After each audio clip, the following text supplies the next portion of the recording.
भ्यो नमः हरिः ओम। नमस्तेस्तु महामाये श्रीपीठे सुरपूजिते शंखचक्रगदाहस्ते महालक्ष्मी नमोस्तुते।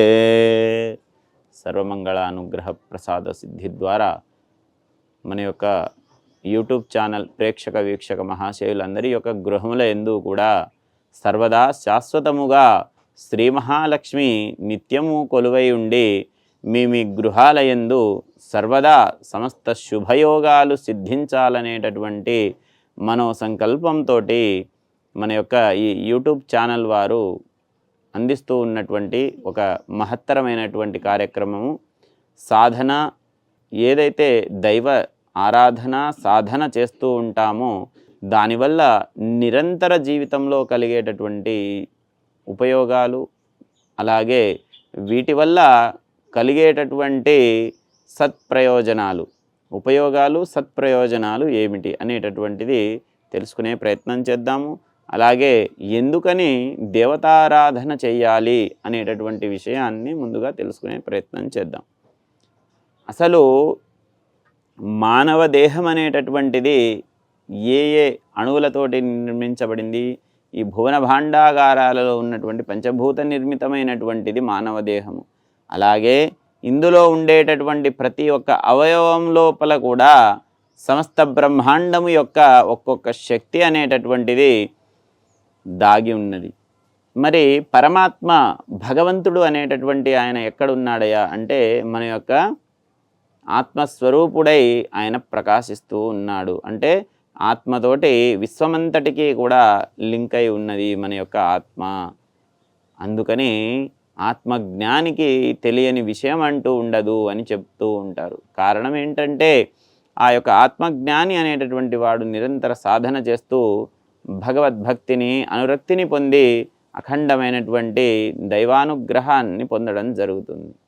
దేవతారాధన చేయడం వల్ల ఏ విధమైనటువంటి ప్రయోజనాలు కలుగుతాయి అంటే కనుక నిరంతరము చేసే సాధనలు అనేకమైనటువంటివి ఉన్నప్పటికీ కూడా ఈ దేహం లోపల మనకు పరిపూర్ణమైనటువంటి ఒక నిర్మాణం అనేటటువంటిది ఉన్నది. అదేంటయా నిర్మాణము అంటే ఈ విశ్వంలో ఉన్నటువంటి ప్రతి అణువణువు కూడా మన యొక్క దేహంలాగే నిర్మితమై సమస్త బ్రహ్మాండముతోటి కూడా ఒక కనెక్షన్ అనేటటువంటిది ఈ శరీరానికి ఏర్పడి ఉన్నది.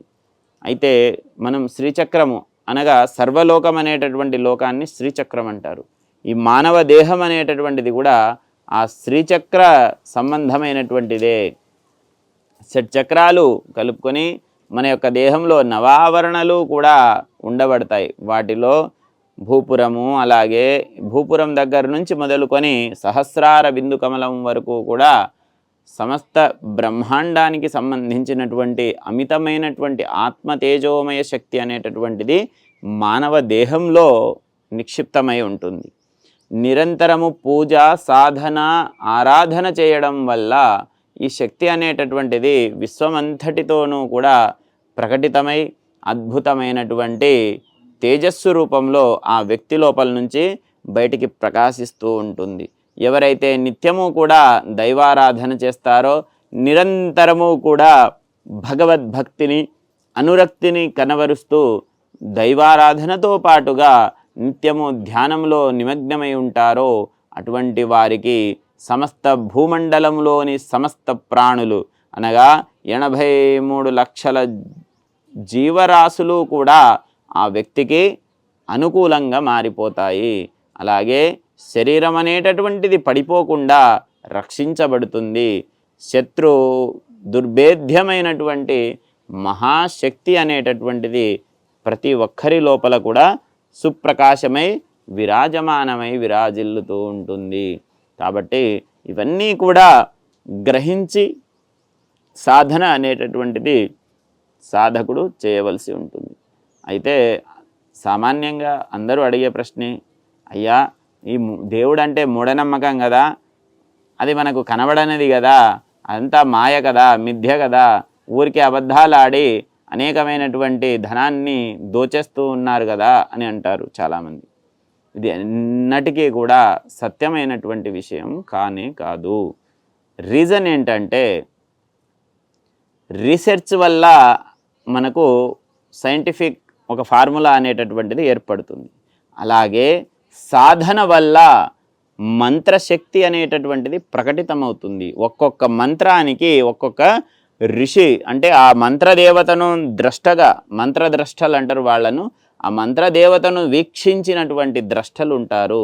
ఆ యొక్క మంత్రదేవతలను చూసినటువంటి ఆ ద్రష్టలను మంత్రద్రష్టలు అంటారనమాట. అంటే మంత్రవేత్తలని మంత్రద్రష్టలని అంటారు. అలాగే ఆ మంత్రానికి ఒక సరైనటువంటి శక్తి క్రమాన్ని ఏర్పరిచి మనకు అందించినటువంటిది వేదం. అయితే ఆ వేదం ఎక్కడి నుంచి వచ్చింది అంటే ఆ వేదం అనేటటువంటిది సాక్షాత్తు దైవ నిర్మితమైనటువంటిది వేదము. భగవంతుడే నేరుగా ఆ వేదాలను ప్రకటితం చేశాడు. గాయత్రి మాత ఈ సమస్త బ్రహ్మాండానికి జ్ఞానాన్ని ఇచ్చినటువంటి తల్లి.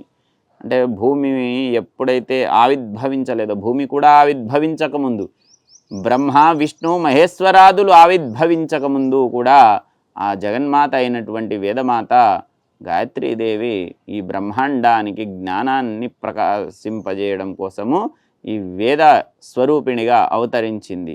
అయితే ఈ ఒక్కొక్క మంత్రదేవత చూడండి, మొత్తం ఎన్ని మంత్రాలు అంటే 33 కోట్ల మంత్రాలు, మంత్రతంత్ర యంత్ర పరతంత్ర పరమంత్ర పరయంత్రాది అధీనమైనటువంటి మహాశక్తి సమన్వితమైనటువంటి మంత్రాలు ఉన్నాయి.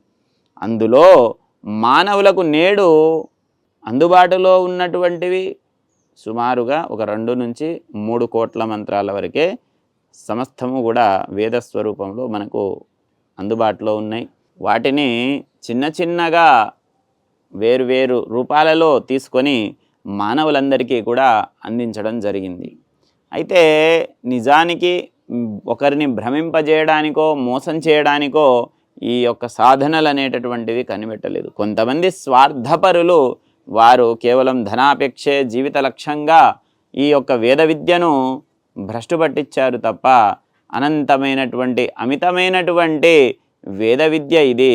దీనిని ఎవరైతే నిరంతరము కూడా సాధన చేస్తారో, ఎవరైతే నిరంతరము కూడా అవగాహన చేసుకొని వారి జీవితంలో అనువదించుకుంటారో వారికి ఎటువంటి ఫలితాలు ఉంటాయి అంటే వారు నడుస్తూ ఉంటే మేఘాలు వారికి ఛత్రం పడతాయి. ఇది సత్యము. ఎందుకంటే సాధనలో మేము ఎందరినో చూసాము. స్వయంగా కూడా ఆ భగవత్ ప్రకటితమైనటువంటి ఆ భక్తి భావనలో ఒక తీవ్ర స్థాయిలో ఉన్నప్పుడు ఆ అనుభూతుల్ని కూడా పొందడం జరిగింది. అందుకని ఇవన్నీ కూడా అనుభవపూర్వకంగా చెప్పేటటువంటి విషయాలు. మనిషికి సాధకుడికి ఏంటి, ఆశ అనేటటువంటిది ఉండకూడదు. అలాగే నేను అనే భావన పూర్తిగా నశించాలి. పరిపూర్ణంగా దైవాధీనమై జీవితాన్ని గడపాల్సి ఉంటుంది. ఇలాంటి భావాలతోటి మనం తీవ్రమైనటువంటి స్థాయిలో సాధన చేసినప్పుడు అమితమైనటువంటి దివ్య తేజోమయ శక్తి అనేటటువంటిది మన లోపల నుంచి ఉద్భవించి బ్రహ్మాండమంతటా కూడా ప్రకటితమవుతుంది. కాబట్టి ఈ విధమైనటువంటి శక్తిని పొందడం కోసమే మన పూర్వీకులు ఏం చేశారు, సాధన అనే మార్గాన్ని కనిపెట్టారు. అయితే ఈ మంత్రాలన్నింటికీ కూడా అంగన్యాస కరన్యాసాలు ఉంటాయి, చక్కగా సాధనలు ఉంటాయి, సిద్ధి ఉంటుంది. దీని యొక్క సంఖ్య కరెక్ట్గా చేయవలసినటువంటి ప్రకారము చేసి మనసును ఏకాంతము చేసుకొని మనసును నిగ్రహింపజేసుకొని తీవ్రమైనటువంటి సాధన చేసిన సాధకుడికి ఆ దేవత వచ్చి ప్రత్యక్షమై కోరికల్ని తీరుస్తుంది. మరి నిజానికి దేవతలంతా ఎక్కడ ఉంటారు అంటే మీలోనే ఉంటారు. మరి వాళ్ళు కనబడాలంటే ఏం చేయాలి అంటే ఆ మంత్రాన్ని బై ప్రాక్టీస్ ఒక్కొక్క స్మరణ చేస్తూ ఉంటే, ఫర్ ఎగ్జాంపుల్ మీరు ఒక పెద్ద బిల్డింగ్ కట్టాలి.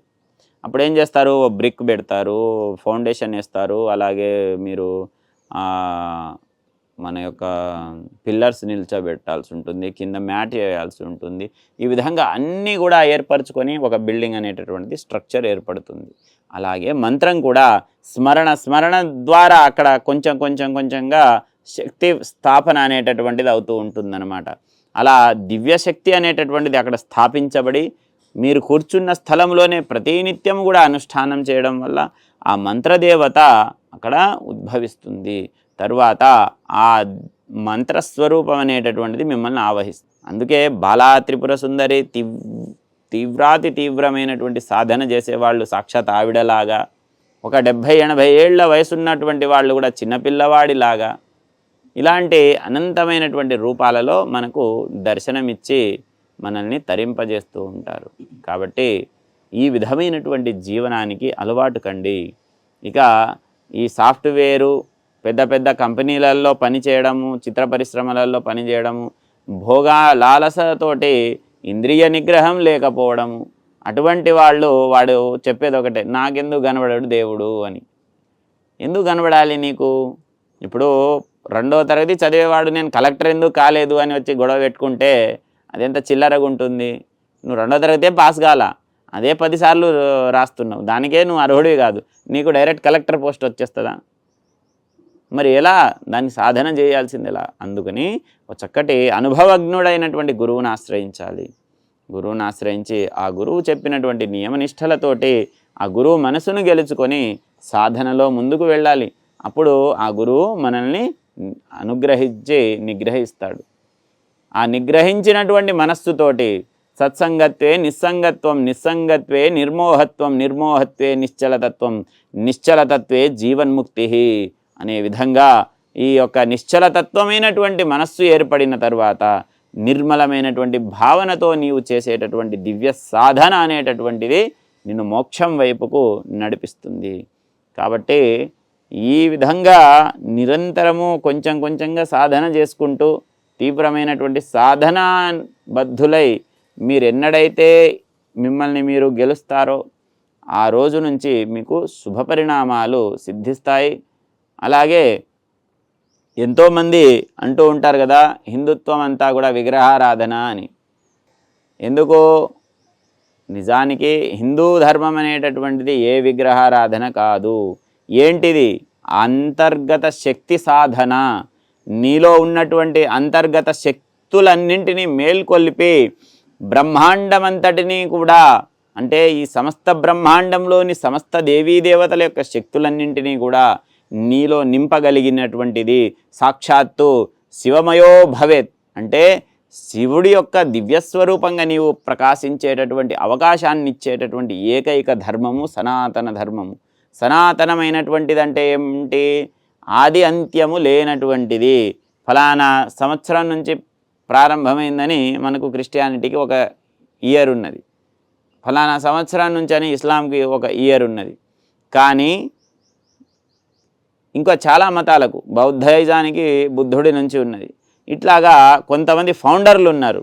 కానీ సనాతన ధర్మానికి ఫౌండర్ అనేటటువంటి వాడు లేడు. సాధకులు ఉన్నారు, మహర్షులు ఉన్నారు, తపోశక్తి సంపన్నులైనటువంటి వాళ్ళు. ఆల్రెడీ ఉన్న వేదమంత్రాలను పొంది సప్త ఋషులు ఈ బ్రహ్మాండమంతటా కూడా జ్ఞానాన్ని పంచితే ఆ జ్ఞానం నుంచి అది నిజమా కాదా, నిజంగా ఈ దేవుడు ఉంటే ఆయన నాకు దర్శనం ఇవ్వాలని తీవ్రమైనటువంటి పట్టుదలతోటి జీవితాన్ని పణంగా పెట్టి సాధనలు చేసినటువంటి మహామహా సాధకులైనటువంటి మహర్షుల యొక్క పుణ్యఫలం, పుణ్యబలమే మనం ఈరోజు చూస్తూ ఉన్నాం. కాబట్టి ఇది ఏదో బుల్షిట్ అని కొట్టేసే మాటలు కాదు. ఒక గంట సేపు శ్రద్ధగా కళ్ళు మూసుకొని కూర్చోవడం చేతగాని బట్టేబాజు ముండా కొడుకులు కూడా చెప్పడం సనాతన ధర్మం గురించి. ఏమని? వాడు ఇదంతా బూటకం, ఫ్రాడు, మోసం. ఏదిరా మోసము? కూర్చుంటే తెలుస్తుంది. శ్రద్ధగా ఒక 2 రోజుల పాటు ఎటు కదలకుండా కూర్చో.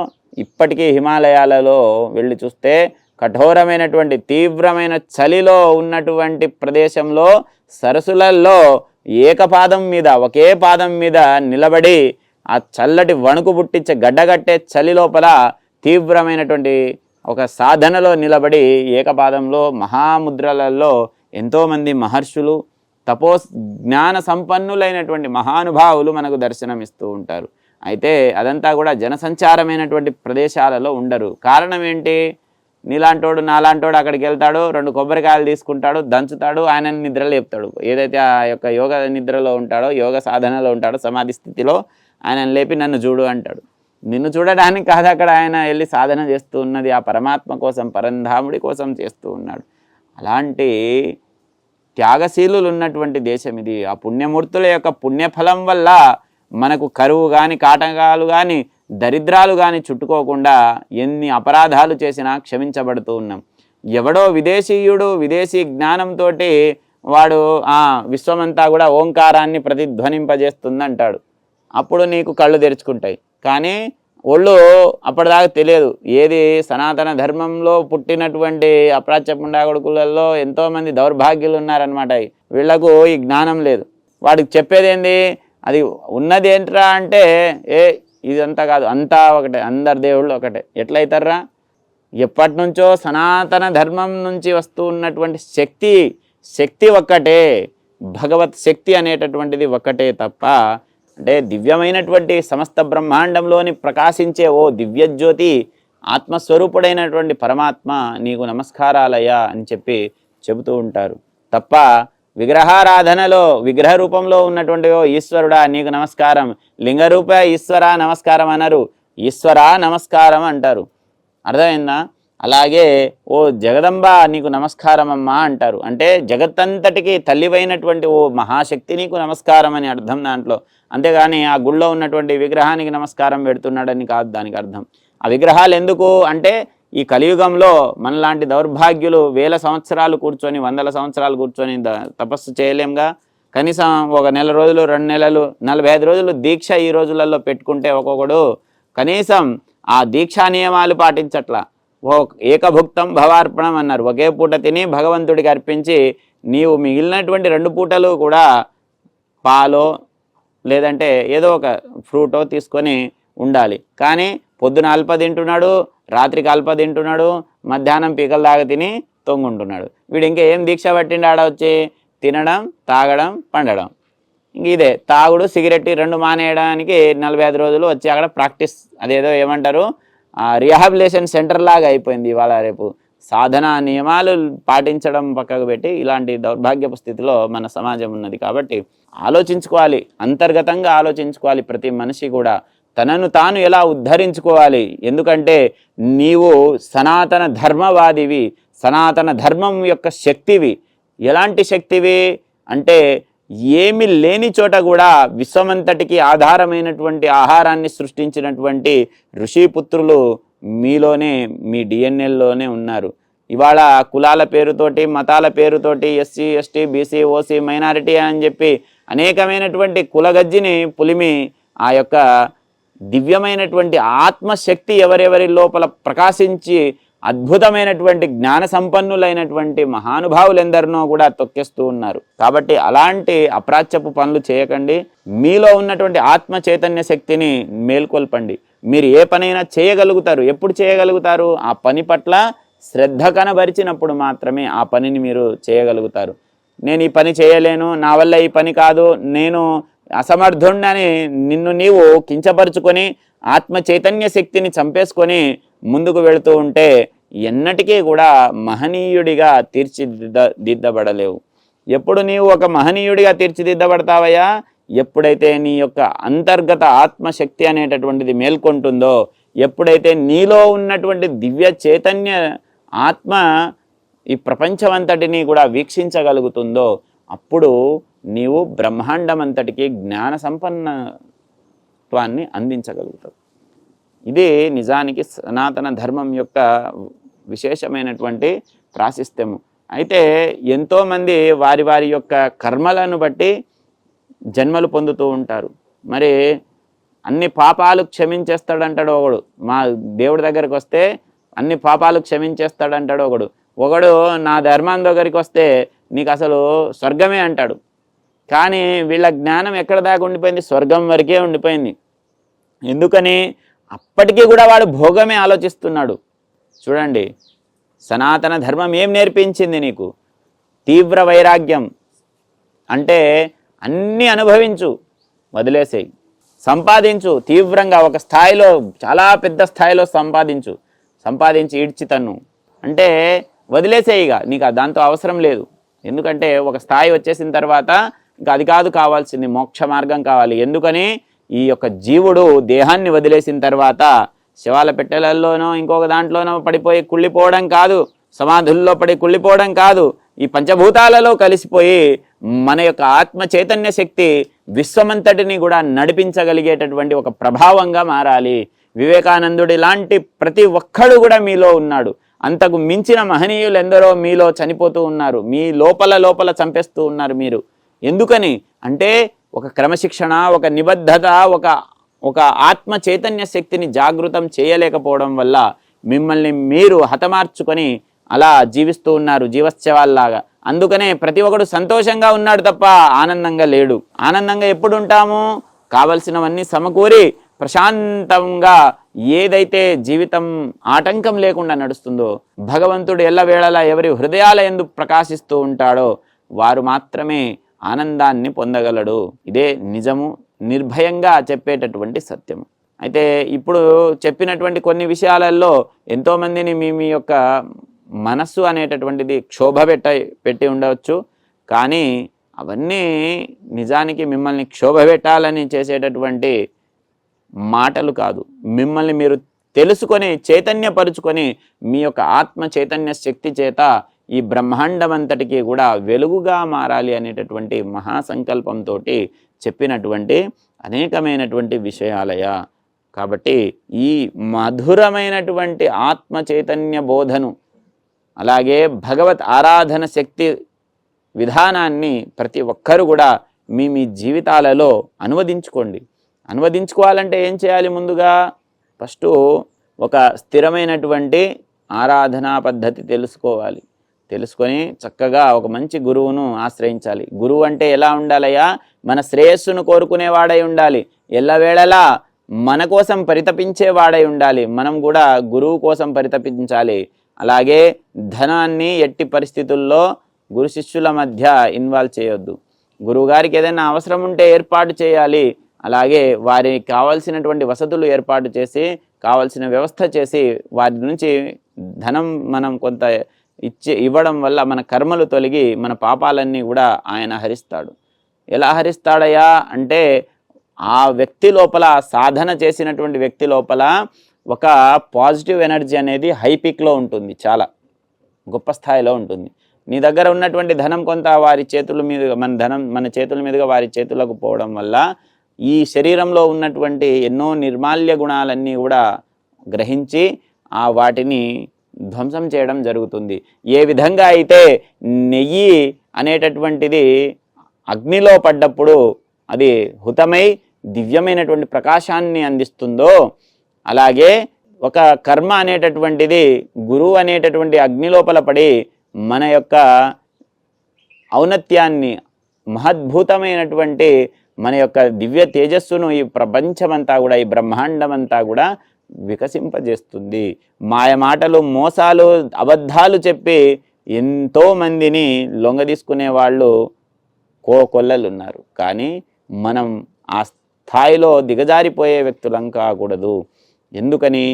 నిన్ను నీవు ఎల్లవేళలా శుద్ధి చేసుకుంటూ పోవాలి. గంగాజలం కూడా, గంగా నది కూడా పరమ పవిత్రంగా ఉన్నప్పుడే ఆ జలాన్ని తాగారు, ఆ నీళ్లను తాగారు. అందులో డ్రైనేజు, అలాగే అనేకమైనటువంటి చెత్త చెదారం చండాలం అంతా కూడా చేసిన తర్వాత అది పవిత్రమైన గంగా అయినా కూడా తాగడానికి పనికిరాదు. అలాగే మన మనస్సు కూడా అనేకమైనటువంటి అనవసర విషయాలన్నీ కూడా లోపల కలగలుపుకుంటే మన మనస్సు కూడా అపవిత్రమైపోతుంది. కాబట్టి భావాతీతంగా జీవితాన్ని గడపండి. అంటే ఏ ఒక్క ఆలోచనలకు, నియమనిష్టలు లేనటువంటి జీవితానికి లోబడకుండా ముందుకు వెళ్ళండి. మీ జీవితం ఎంతో మధురంగా మారి మీరు చేసే ప్రతి వృత్తిలోనూ, ప్రతి వ్యాపారంలోనూ టాప్ లెవెల్లో ఉంటారు. నిరంతర శ్రమ ఉండాలి, అలాగే ఒక ఖచ్చితమైనటువంటి ప్రణాళిక ఉండాలి, ఒక నిబద్ధతతో కూడిన జీవితం ఉండాలి. ఇవన్నీ ఉన్నవాడే భగవదారాధనకు పనికి వస్తాడు. లేని పక్షంలో ఎవ్వడు కూడా ఎంత గొప్పవాడైనా కూడా దౌర్భాగ్యుడై ఇలా తిరుగుతూ ఉంటాడు రోడ్ల మీద. కాబట్టి ఇటువంటి విషయాల పట్ల మనసు పెట్టకండి. అనవసరమైనటువంటి దౌర్భాగ్యపు విషయాలను పక్కకు పెట్టి ధ్యానం ప్రతినిత్యము చేయండి. భగవదారాధన నిజానికి మనం దేవుడి కోసం చేయట్లా, మనల్ని మనం ఉద్ధరించుకోవడం కోసం మంత్రశక్తుల్ని సాధన చేస్తూ ఉంటాం. అంతే తప్ప నేను భగవంతుడా రోజు వచ్చి శివాలయంలో నీకు జలం ఎక్కిచ్చా, నాకు ఇదెందుకు జరగట్లా, అంటే నువ్వు అక్కడ ఏదో ఆశించిపోతున్నావు, అందుకే జరగట్లా. ఏదో ఆశించొద్దు. ప్రశాంతంగా వెళ్ళామా, భగవంతుడిని ఆరాధన చేశామా, వచ్చామా, ఆయన ఇచ్చే ఫలితం ఆయన ఇస్తాడు, ఖచ్చితంగా వస్తుంది. అడగొద్దు భగవంతుడిని అది కావాలి ఇది కావాలని బిచ్చమెత్తుకోకూడదు. గుడి దగ్గర పోయామంటే భగవంతుడికి మనం చేయగలిగినంత సేవ చేసి నిర్మలమైనటువంటి మనస్సుతోటి అక్కడికి నుంచి రండి.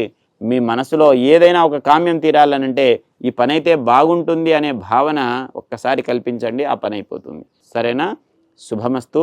భక్తులందరూ కూడా ఎంతో శ్రద్ధగా భక్తితోటి ఈ యొక్క దేవీ దేవతల యొక్క ఆరాధనా పద్ధతులు, శ్రద్ధ విధానము, వీటి గురించి ఎంతో శ్రద్ధగా ఓపికగా విన్నారు. వారందరికీ కూడా ఆ జగన్మాత అయినటువంటి విశ్వపాలిని పరిపూర్ణమైనటువంటి అనుగ్రహాన్ని కలిగించి అష్టైశ్వర్య సుఖభోగాలనిచ్చుగాక. సర్వే జనా సుఖినో భవంతు, లోకా సమస్తా సుఖినో భవంతు. నాం సద్భావనాస్తు. జై శ్రీరామ్. ఓం నమః శివాయ.